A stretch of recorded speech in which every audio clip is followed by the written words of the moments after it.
A very warm welcome back. Yes, you're right, we're in Parys, and this is a city with quite a bit of history actually. For those of you who want to look in the history books, 1876 I think is when the first building went up, and it's had a long history, lots of luminaries from this part of the world, including the Premier of the province, Mr. S. Marshule, who you heard from a short while ago. We are now joined on the stage. You heard also from the MEC for Education, Mr. Tate Mahwe. I don't know whether that was a promotion that Leanne gave you just before or not.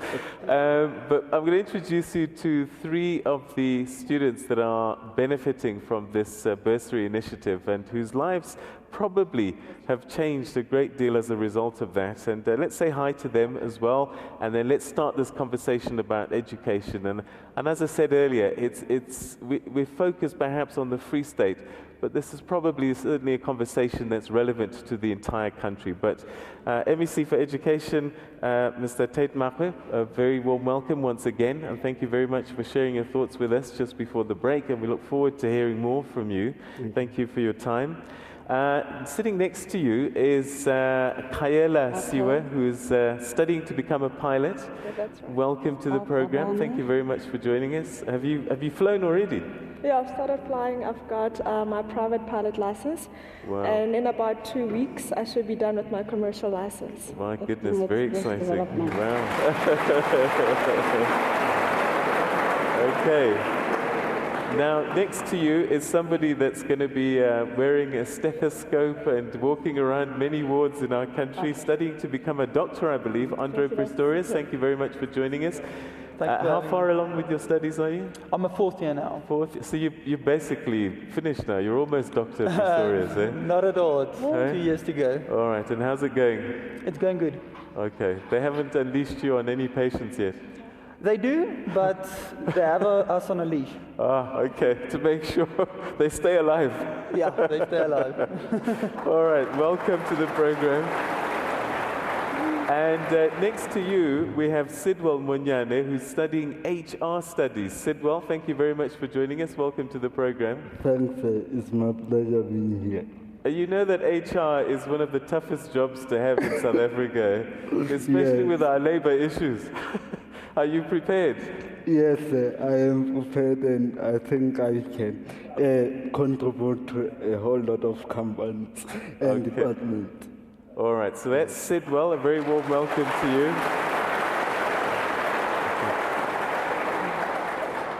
All right, so just before the break, we heard from the MEC, and he spoke about the 7,500 bursaries, upwards of above 300 million rands being spent. So a huge investment in terms of making sure that a lot of these students that we're seeing here have opportunities that they probably wouldn't have had the government not intervened.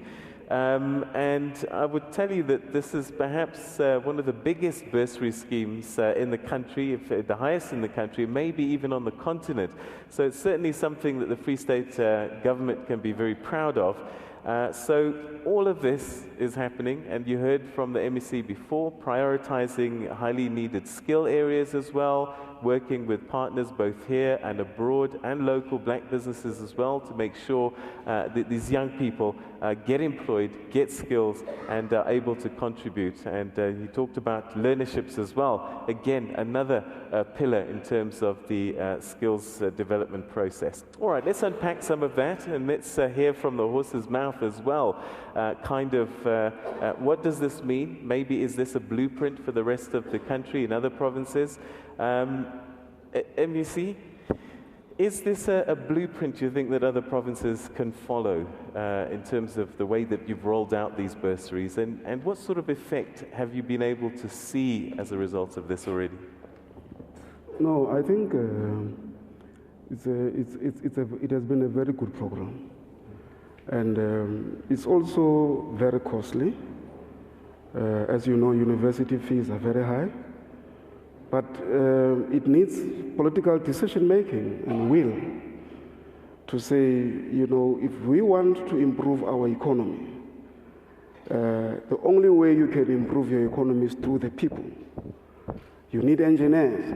You know, some people sometimes when you drive in a township, and you see bad sewer spillage, and you see bad roads, all what that tells you is that in that municipality, you don't have sufficient number of skills to be able to deal with those issues. And we took the decision to invest in these people. And it wasn't a popular decision. I mean, there was quite a number of other agencies of government who were saying, you are wasting money. You will not be able to meet some of your priorities in terms of government. But what was always very, very strong is that the Secretary General of the ANC has always said to us, this is one of the best programs. And that has given us strength. And the Premier himself has been extremely committed. He's a soft-hearted person. So if every child comes to them and say, you know, we want a bursary, he's going to make sure that they get it. I mean, I was part of the discussions. I'm a finance person, you know, I've studied finance and so on. And I was very, very conservative myself to say, Premier, we'll never be able to afford this thing. And he called me one side and he said, Tate, don't you think these children need bursaries? What can be done? There are 2,000 children. Find some way. You say you have studied finance. Do something about that budget. And let's get that amount of money. And indeed, with that motivation, we called in the MEC for Finance, sat him down, and we were able to get the money. Oh. So the rest is history. Okay. All right. I just want to get a quick word from each of you before we start engaging with the audience and getting questions from the viewers as well. What has this bursary meant for you? How has it changed your life? Kaela, I'm just wondering, had you not got this assistance, what might your life have been like? Well, initially I studied health and skincare therapy for 3 years, and unfortunately I had made a wrong decision there. And doing aviation has really changed my life. It's been a challenge in so many ways because it's a male-dominated industry, but then, you know, I like being part of the challenge. I like being part of the change because it's the whole equality and all of that. So it's changed my life a lot, and it's also proved to me that I can do more than I actually thought that I could do, because I never thought, and I think anything is possible now. Okay, so your finely manicured nails now are pulling a throttle of a plane now. Yeah, they definitely are. Dr. Pretorius, I like the sound of that, man. Me too. I like it. You can call me that. So, I mean, you've gone through school and you were lucky to get a bursary to help you. How has that affected your life? How has it changed your life? And I guess there are many people that you kind of left behind as a result that also need the help up. You know, I received the bursary from my first year onwards. I was one of the top 100 students of the Free State, fortunately. And I know that this bursary really means a lot. Without it, my life on varsity wouldn't be the same. I would have financial stress, I would have financial pressure, and I have none of that. I can excel in my studies. This bursary, it gives you the opportunity to excel. It gives you the opportunity to achieve greatness. And I know that a lot of us, with this bursary, wouldn't become something that God intended us to become if it weren't for the bursary. Okay, all right, great story. Sidwell, this bursary, has this enabled a dream for you to come true? Had you not got this, what kind of future do you think you might have been facing? First of all, this bursary has helped me a lot. I couldn't have done everything without it, almost everything.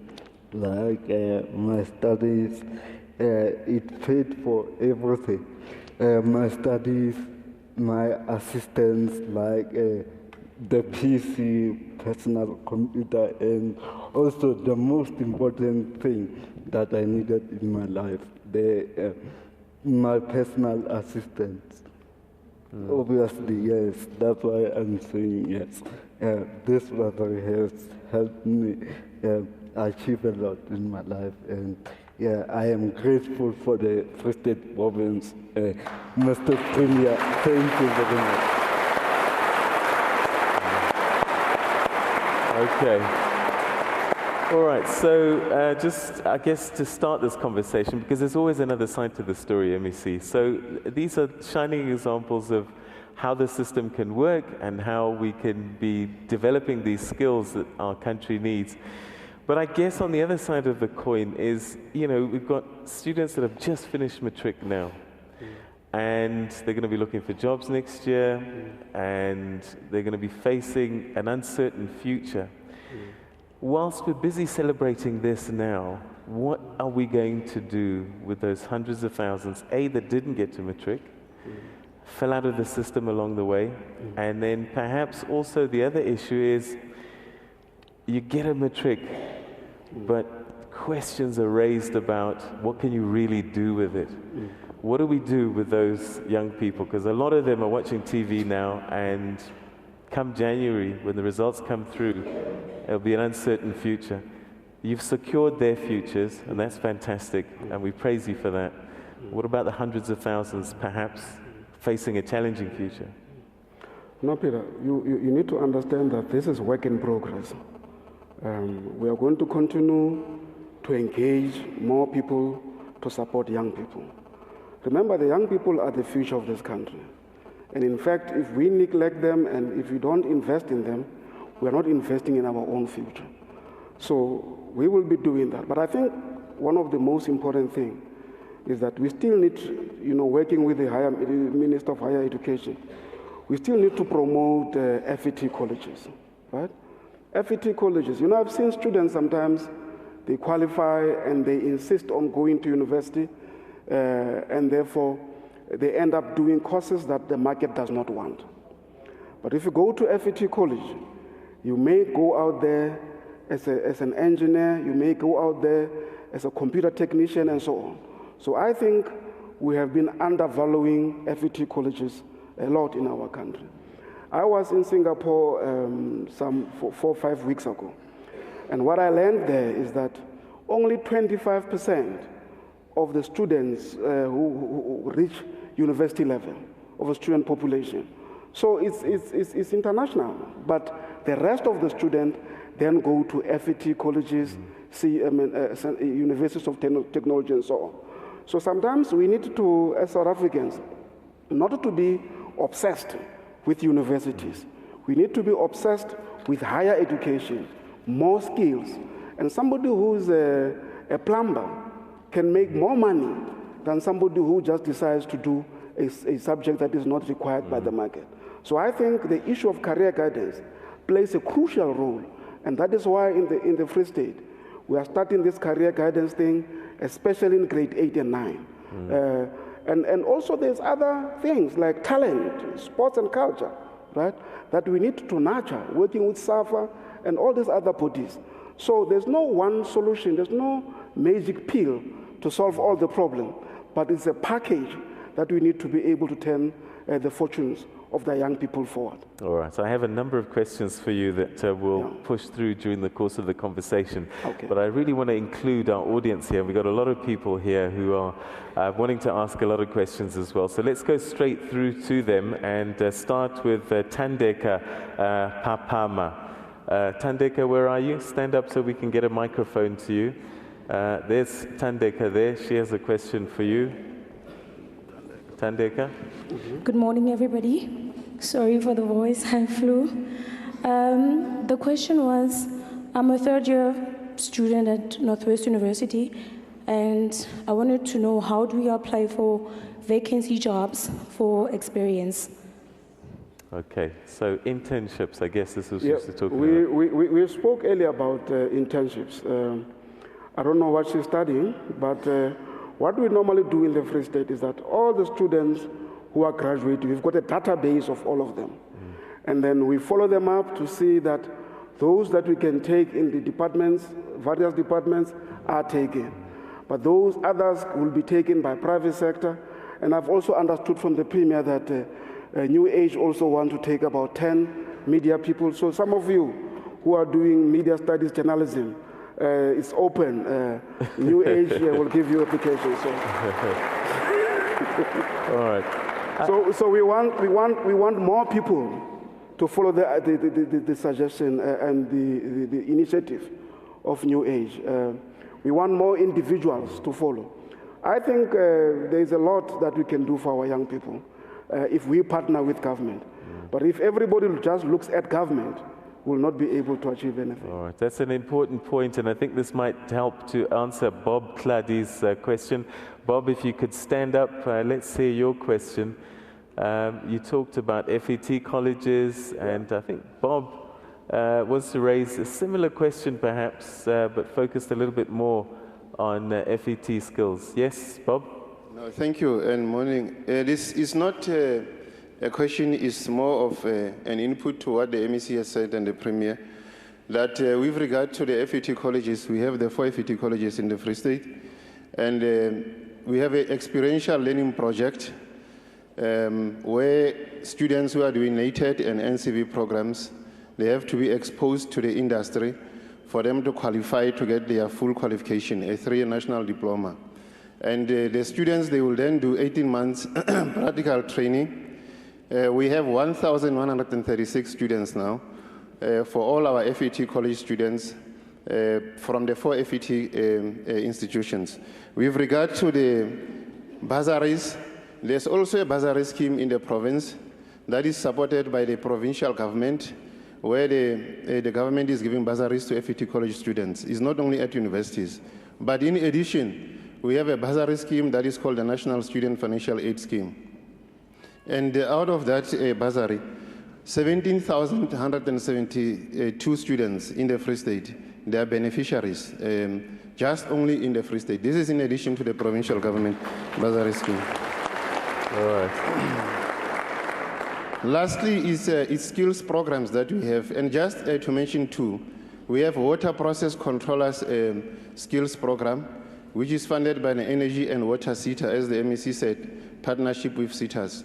And the intention is to train the young people to become water engineers, and later on to come to the municipalities to assist with the issues of water management. We also have an aviation program here at Flavius Mareka College. And that program is going to look at, for instance, professional pilot technology training and so forth. So there are many programs that young people are benefiting from the government in the Free State. Thank you. Great, thank you very much indeed. Let's go to TT Ntete, who's got a couple of interesting questions. I think a lot of people are interested in that. TT, where are you? You could ask your question. Good morning, ladies and gentlemen. My name is Didin Titi. I'm original from Parys. I actually have 2 questions. The first one is the bursary for top A student only or for disadvantaged student financially?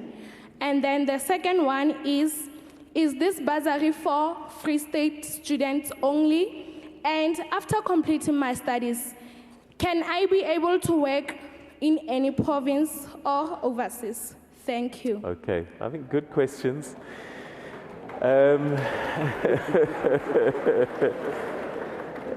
How do you identify the students that can benefit from these bursaries? And also, are you developing skills for the Free State only or for the country as a whole? Okay. No, thanks, Peter. We have, I think it's divided into 2, right? There is what we call top 100 students. Those students qualify automatically for a bursary of their choice at the university of their choice. And how we calculate this is that we take the best in terms of results, the best students, the best 100 students that we have in the province. But making sure that now we don't leave other people behind, especially the previously disadvantaged. What we do is that the first 50 is on merit, and the second 50 is on merit, but it must be a township school. So that top 100 is composed of that way. So you've got 100 people who qualify automatically for a bursary of their choice. And then as Mr.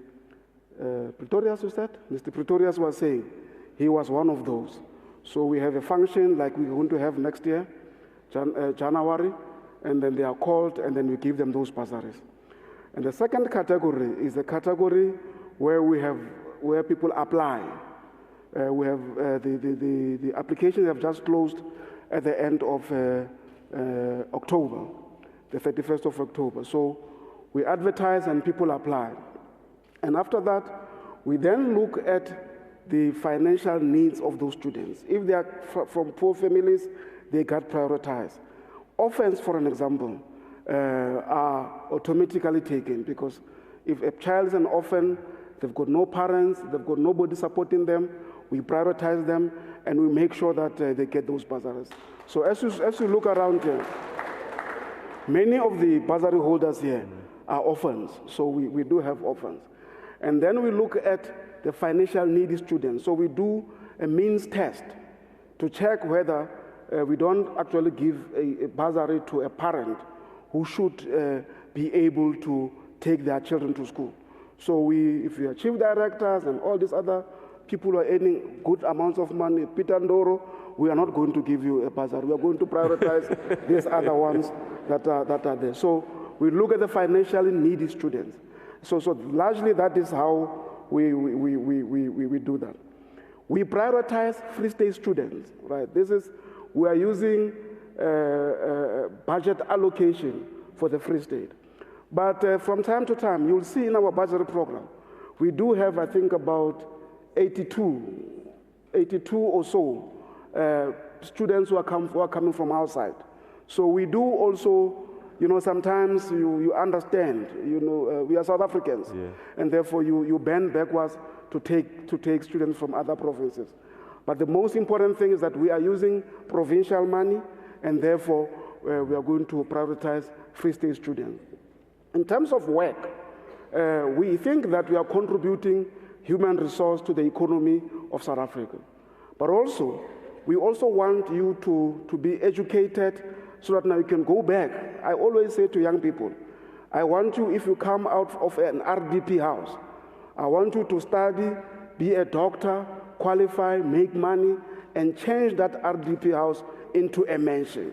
And I think it can be done only through education. Okay.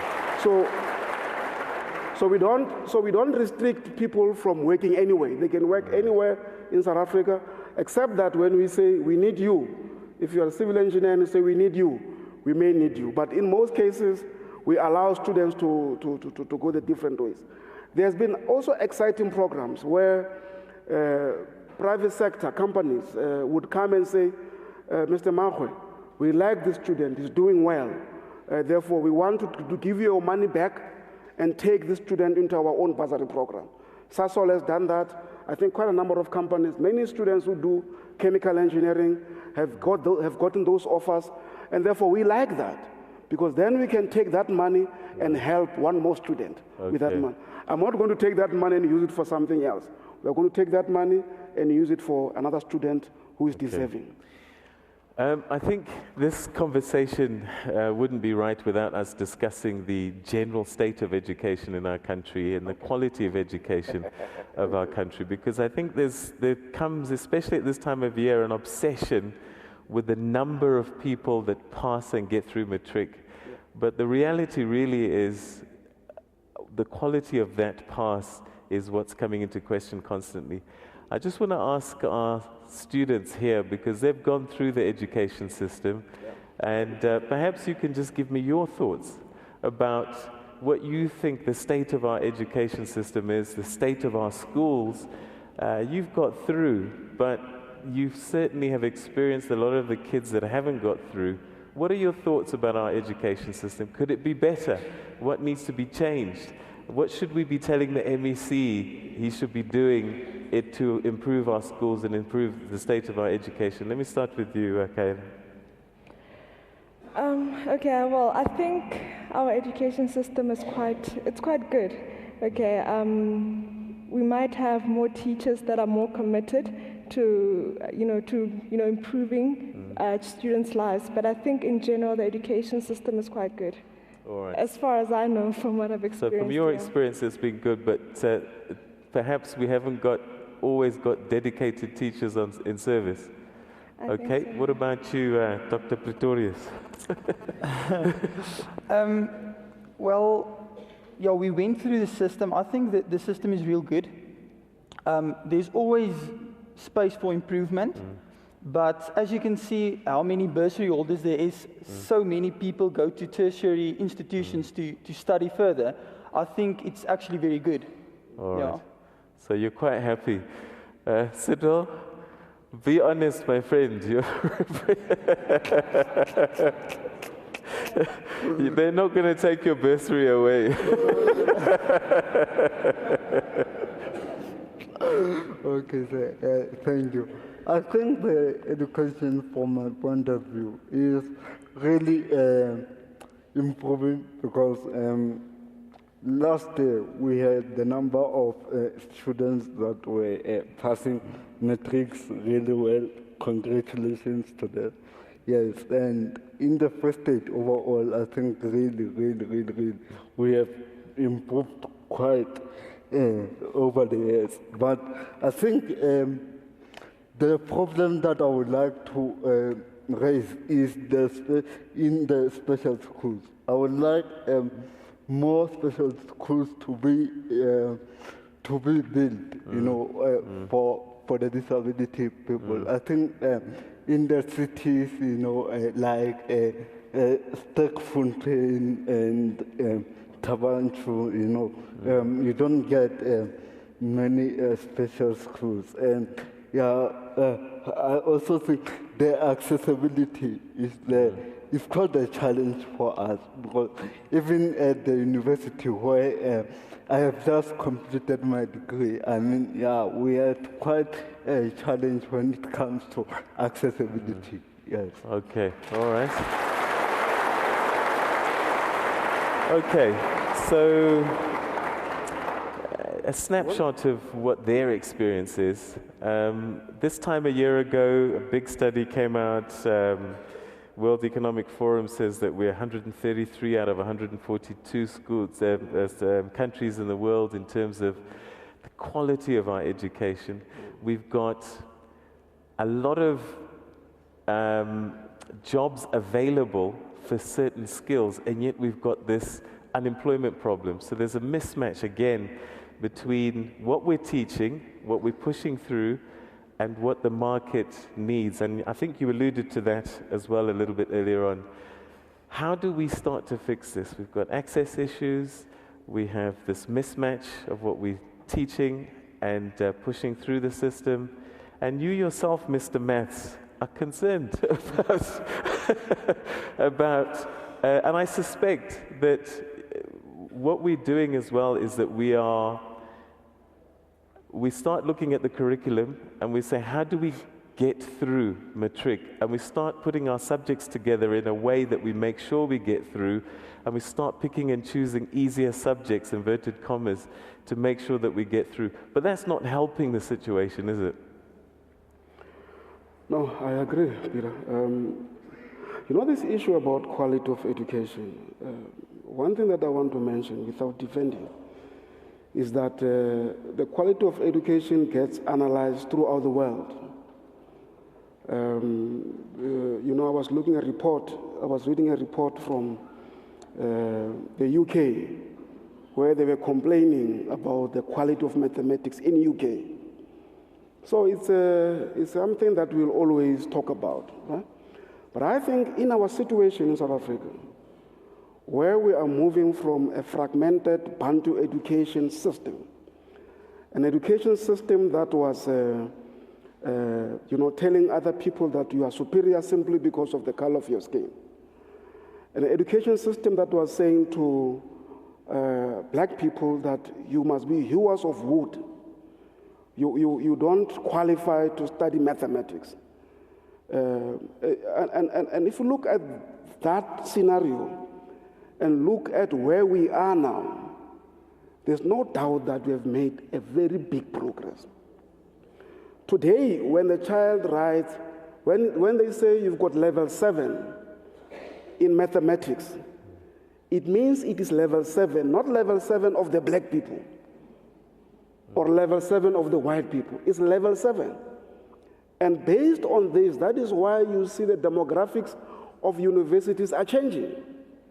If you take the University of the Free State for an example, in 1994, I think black students were about less than 20%.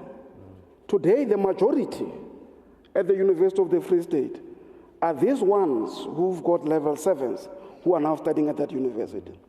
And remember, students who've got 30%, because people always talk about this 30%, don't get admitted at university.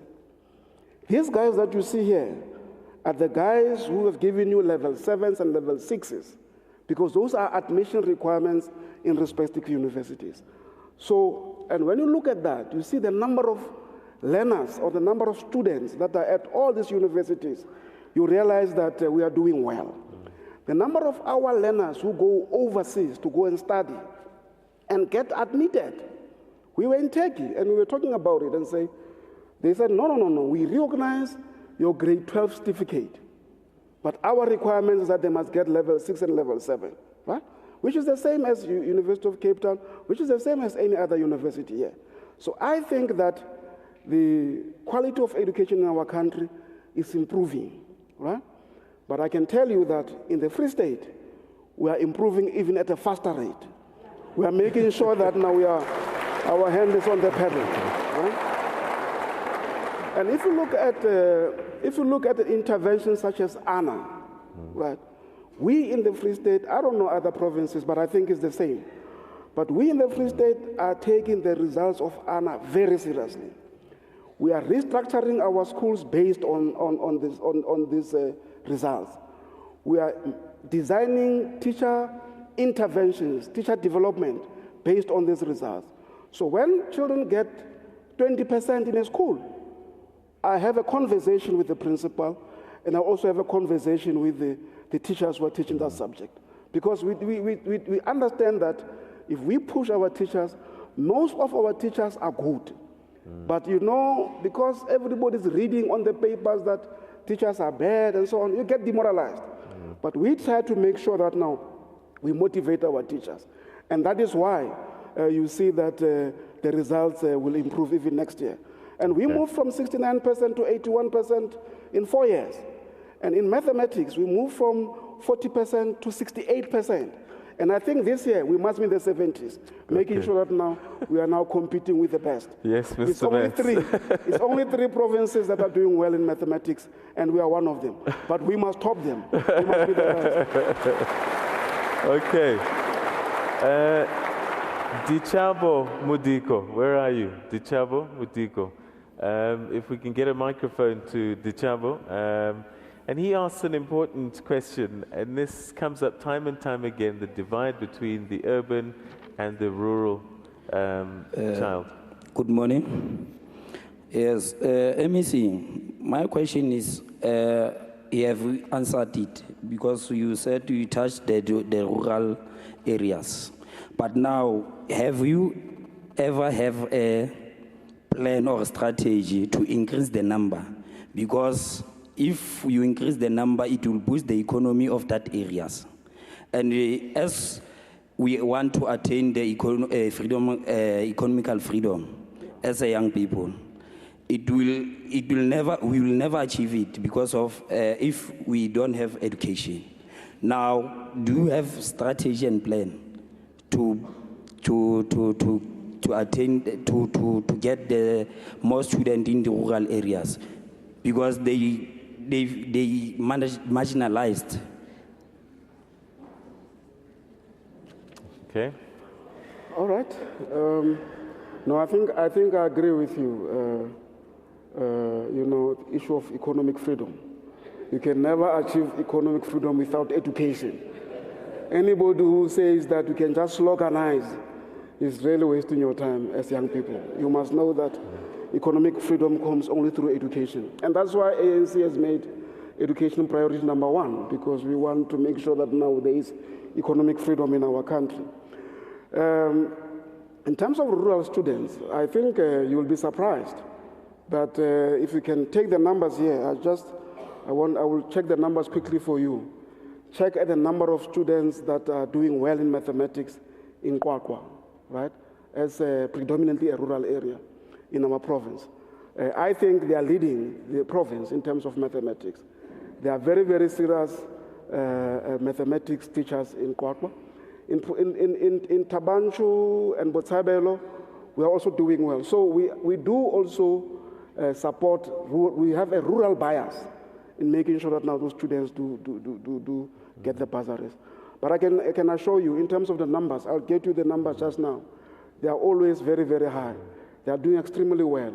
In fact, just as an example, the top 2 learners, the best learner in mathematics from Kwakwa, and the one from in Kwakwa from the best learner in physical science. 2 of them, one business person, a small little business person, has taken them to Australia. As I'm talking to you now, they are in a study tour in Australia. They went to University of Western Australia. They have gone to Shell Company. They'll be going to BHP Billiton, the head office of BHP Billiton. And I think that it is because of their results. And I'm talking about people who got 98% in mathematics, 95% in physical science. So there are good results that we are getting from these schools or that are previously disadvantaged.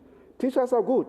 They must just believe in themselves, and we can make the change that is necessary. What are you doing with the bad apples? Because we hear stories of teachers who absent, drunk, sleeping with school children. Yeah. What are we doing with those? Is the system weeding them out? Yeah, no, we are.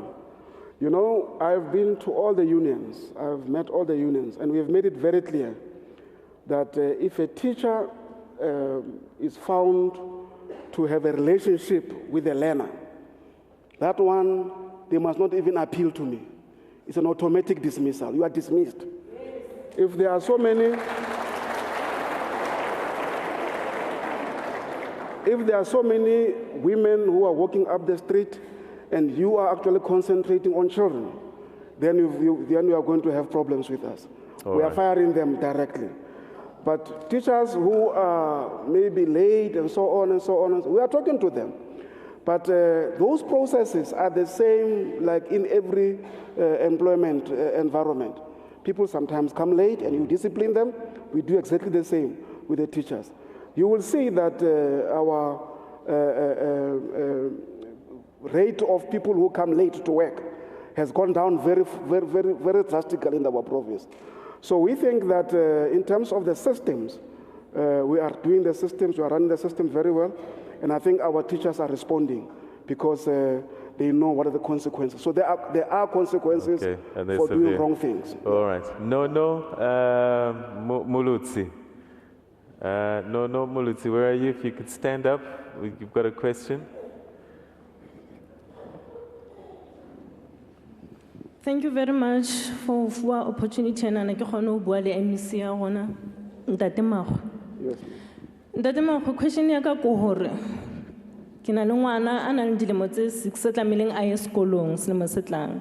So o na ntse le di-creation tsena tse mona toropong. So ke na le bothata ba sekolo sa rona sa ka mo toropong se sa batleng ho nka bana ba rona. Ba re bolela ka class A1 bana le yona ya English. So ne ke kopa ho tseba ko ne kopa ho botsa MEC hore na ha ona ntwe ka etswang na hore bana ba thole sebaka ho kena mo. Okay, so there's a challenge of children being admitted in schools in Parys. One school in particular only has one class for English. How are we managing this? Well, every time we have problems such as those, we work through the district director to intervene. There are times where it is true genuinely that they don't have more classes, and therefore where there is that kind of a problem, we intervene by putting a mobile, then we'll be able to do that. So what is important is that the tutor, who's the district director here, must be informed. So maybe after the meeting here, I can meet the lady and I can give her the phone numbers of Mr. Tutor. Normally we solve them. You know, it's small problems. You don't have big problems in terms of admission, except in Bloemfontein where sometimes people want specific schools. But in most cases, after discussions and intervention, we agree that to take children to schools. So we normally don't have a very big problem in terms of admission. We always solve them. Okay. Yeah. All right. Skills development is another big issue. I think we have Spa Karabe on the floor somewhere. If you could, there we go. If you could share your thoughts with us as well, because the skills thing is one. It's at the front. She's at the front here. If you could bring a microphone to her. It's a huge challenge. What sort of initiatives, programs are in play to develop skills in the province? Thank you, Peter. I think this is a fair question. You know, in the Free State, we have a provincial skills development strategy, and that strategy, it has 6 pillars. The first one, which has been discussed this morning, it's bursaries. That's part of skills development, because when you fund students, you empower them. The second pillar is internship. Internship programs, we are coordinating internship programs in the Department of the Premier. What happens is each department in the province, they place students. We check the bursary holders, and we also place those that are not bursary holders. Remember, in the Office of the Premier, we have a responsibility of also taking care of the non-bursary holders. So we also place them in the internship programs. They submit their CVs to us.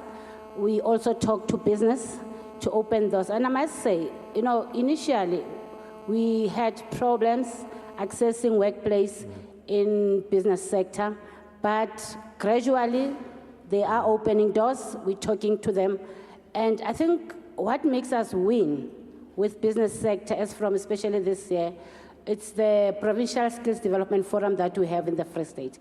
Business is represented, so they understand us better. Now they even understand what's in it for them when they place our student. We also focus on learnerships. Remember, with learnerships, we're targeting pre- and post-matriculants. And there's a buzzword in the country now, which is work-integrated learning, which is part of skills development. Previously, we used to call it experiential training. Right. Those are the strategies that are in place in the Free State. Thank you. All right, okay, and I guess that the proof is in the pudding in terms of producing these requisite skills. Are they filtering through? I just want to come back to our students because they're here, and for me, you're on the rock face, and I want to get your perspective because these politicians will tell us one thing, but you were in the classrooms yourselves. There seems to be a perception that discipline is breaking down. We're seeing students threatening teachers, becoming violent, and that kind of thing. Is that the media overcooking a story, or is something happening in the schools where perhaps kids are just getting out of order? Let's start with you, Kayan. Okay. Or you went to a good school, everybody behaved. Well, I just think that students' behavior is basically based on where they come from, their homes and all of that. In the school that I went to, there wasn't really much of that disrespect and violence, but I think there is that anger, like if you're from maybe a poor family and you're in class with other students who have more than you, then you tend to have that resentment, whatever. But generally, I think it's their background, where they're from. Yeah, it's got nothing to do with the schools or the teachers. It's just their own, personal anger, I think. Okay. Andre, I used to get caned at school, no question. We did not have debates. They've taken away corporal punishment. Do you think that's helped or not helped? That's a difficult question because we never were physically, Yes. We had debits. You get debits when you reacted foully or something like that. But I think I was here in high school, Parys, very good school. I was fortunate to be on the RCL, and I must say that we never had like problems with children like being foul or stuff like that. So I think, like she said, it must be the background. It has to be the background. Yeah. Okay, all right. What about you, Sidwell? You tend to paint a more gritty picture. Is there a lack of discipline, or are we over worried about this? I think it has nothing to do with lack of discipline. I will start by saying a simple way. Parents are the ones that are supposed to instill those values to their children. Teachers are only there for a period of time, and we can't really blame their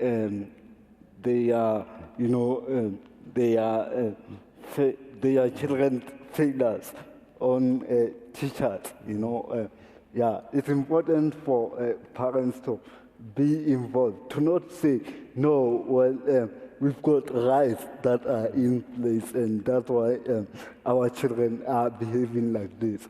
When I was instilled those good values by my mother, and I can tell you now, I am grateful for what she has done to me.